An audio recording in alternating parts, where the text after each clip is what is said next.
2 and verse 16. Proverbs chapter 22 and verse 16.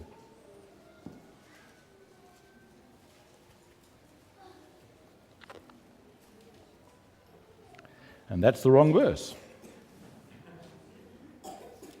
So there we go. I don't know where that verse is. Maybe somebody knows where it is. But the verse says this. It says, and you are very familiar with it, train up a child. 6. Okay, thank you. Thank you. Train up a child in the way he should go, and when he is old, he will not depart from it. I recognize that as I read that verse to you, my congregation, this morning, there will be some bleeding hearts about that. There will be some families and some parents here who will say, but I did that, Pastor. I thought I trained my child in the way that it should go, and look at him now. And I don't want in any way to trample over the sensitivities that you may be feeling at this moment. But I want to point out, dear friends, that the Proverbs particularly were never intended to be ironclad guarantees about what will happen. They are meant to be God-given principles of how to live.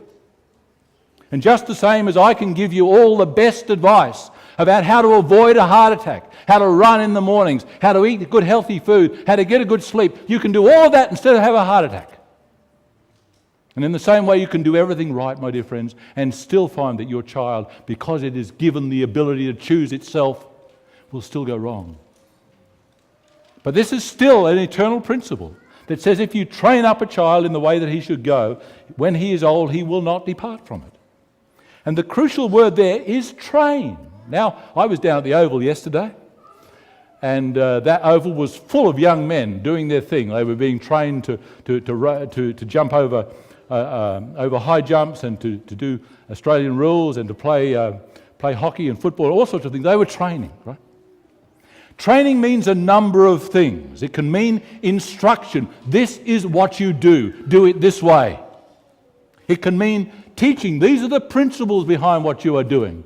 But this word that has been chosen in this verse for train doesn't primarily mean give instruction or teach, though it has those ideas.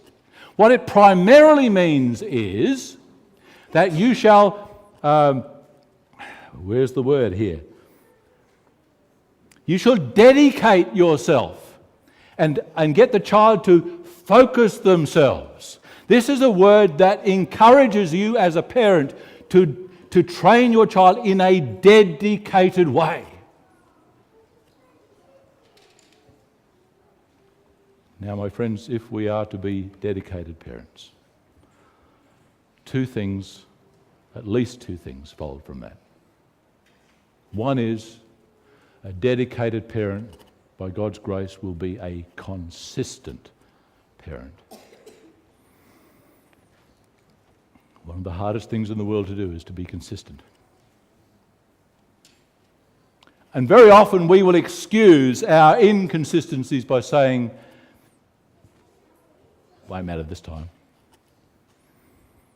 But I remember that William James, the great educator in the United States back in the 19th century, told about Rip Van Winkle, the man who slept and slept and slept, and slept largely because he was drunk.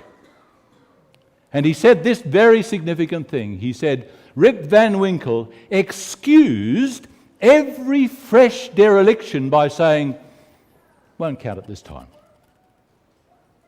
Then he said, William James, he may not have counted it. A kind heaven may not have counted it. But you can be sure that down in the nerve cells and fibres of his being, every dereliction was being counted. The same is true with character building. When we have a little child, we have an extremely impressible character and personality. And we may like to say, won't count it this time when we flew off the handle. Won't count it this time when we did that neglect and didn't get her home when we said we were going to do that. But we can be sure that every neglect, every angry word does impress itself on the tender mind and the tender heart and the tender personality of that child. Consistency, friends. Oh God, for consistency. If we would be dedicated parents training up a child in the way that we should go, we should second of all be present for them. I think one of the most difficult things is to be a modern dad and to have to get up early in the morning and to commute for an hour and a half and have to work probably 10 hours at a very demanding job and then to commute another hour and a half to get back and to slump back. What time, what ability do you have to be present with your child? This is what someone well wrote. The curse of fatherhood is distance. And good fathers spend their lives trying to overcome the problem of distance. And distance is an issue is a physical issue as well as an emotional issue. I will read this to you. Have we got time? No, we haven't. I won't read that. But you don't need me to illustrate that issue, do you? So often as parents, so often particularly as fathers, we imagine we can be good fathers as long as we're providing the money, as long as we're making sure that they've got plenty of food on the table and plenty of clothes on their body. We're doing our bit. We are not, my friends. A good father must be there. Secondly, a good father must be there emotionally. It's been how many a psychiatrist's couch is graced by a man in their 40s and 50s who bemoans the fact that dad was never there for him emotionally, was never there to understand his boyhood, never there to understand his dreams, never there to understand who he was. He was absent emotionally. So my dear friends, dads in particular, if you are to preside in a home where the child is trained up in the way it should go, you must dedicate yourself not only to be consistent, but to be present. To be present.